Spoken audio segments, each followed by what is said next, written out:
Ayan.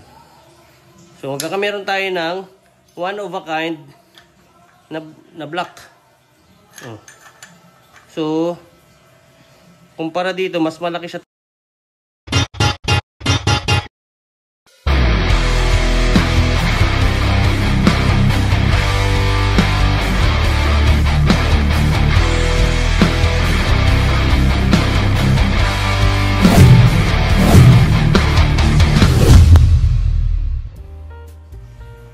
Okay, so isang mabilisan. Ito yung block natin dati.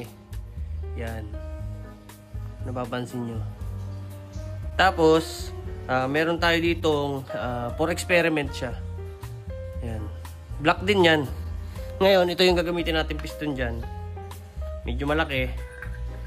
Yan. Wala pa siyang lining. Liner. Lining. Wala pa siyang liner. Kakabitan pa yan. Pero bago siya kabitan, papahinangan ko muna.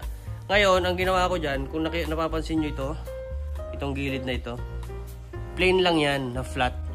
Itong kabila, binutas ko. Binutas ko yan kasi para lumaki yung ating mga water jacket. Kung napapansin nyo, ito, meron tayong heat sink dito. Ito yan, para dito. Papahinang ko yan. Ayan. So, magkakameron tayo ng one of a kind na block. So, kumpara dito, mas malaki siya talagang tingnan. Kumpara dun sa isa. Teka, ikot natin para mapagkumpara nyo.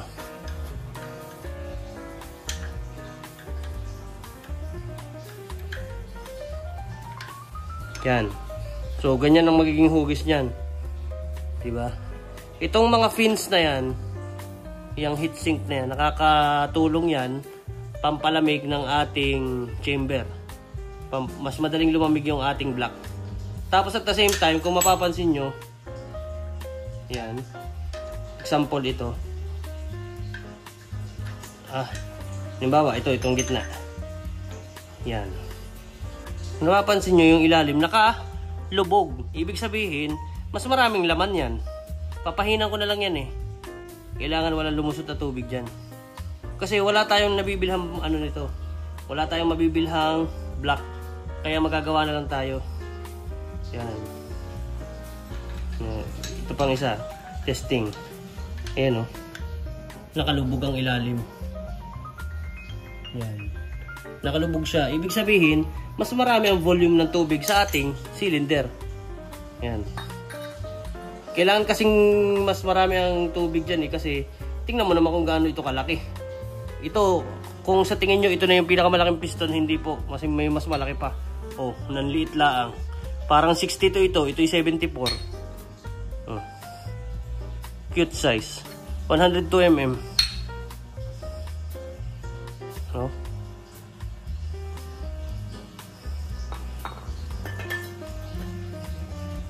Tapos, kung napapansin nyo, itong ating balancer, ginawan ko na rin ng paraan since sumasabit siya. Tanggalin muna natin to. Yan.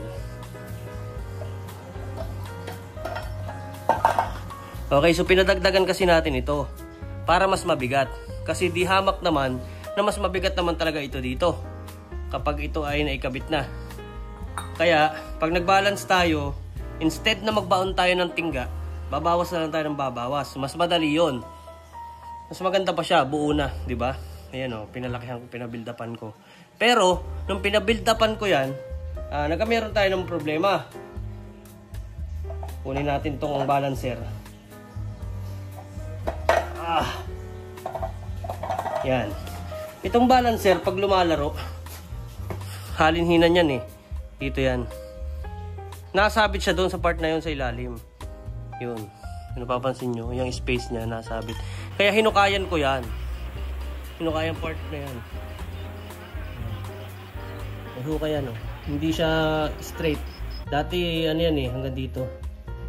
Ngayon hindi na. So ganyan yan. May laro na yan dyan. Ayun oh. Meron na siyang gap. Kahit anong gawin mo, may space na dyan. Hindi na mananabit. Ang tatabasan na lang natin ay ito. Okay naman na yan. Luwag na yan. Ganito na yan eh. Pero tatawasan ko pa rito ng parting ito. Yan. Para maganda-ganda tingnan. Tingnan mo nung itsura. Oh. Okay, so ayun. So ang daming ang dami nating kailangan gawin. Itong isang ito, napapansin nyo, wala kasi tayong basta-bastang pwedeng isalpak ditong block eh. Hindi katulad nung iba, ng mga Rosy Flash, ng mga Raider na yung kay Panda, gagawa ka na lang, bibili ka na lang ng pyesa, sasalpa ka na lang. Hindi katulad nito. Ito, wala, totally wala, walang pyesa yan. Gagawan mo ng paraan para magkameron. Ayan o. Ito kasi, ang laking tulong nito.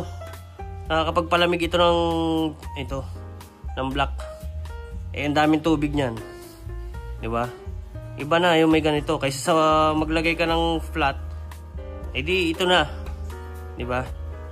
Tapos, ito, papakita na lang natin kapag naikabit na yung ating head. Yung head natin is ipinapa-beryllium copper natin ngayon. Hindi ko pa alam kung kanino ko dadalhin.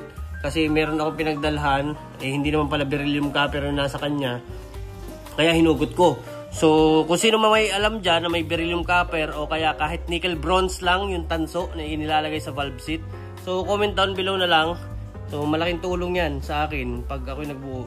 So, ayun lang. I think hanggang dito na lang muna ulit and I will be seeing you next time. Bye-bye.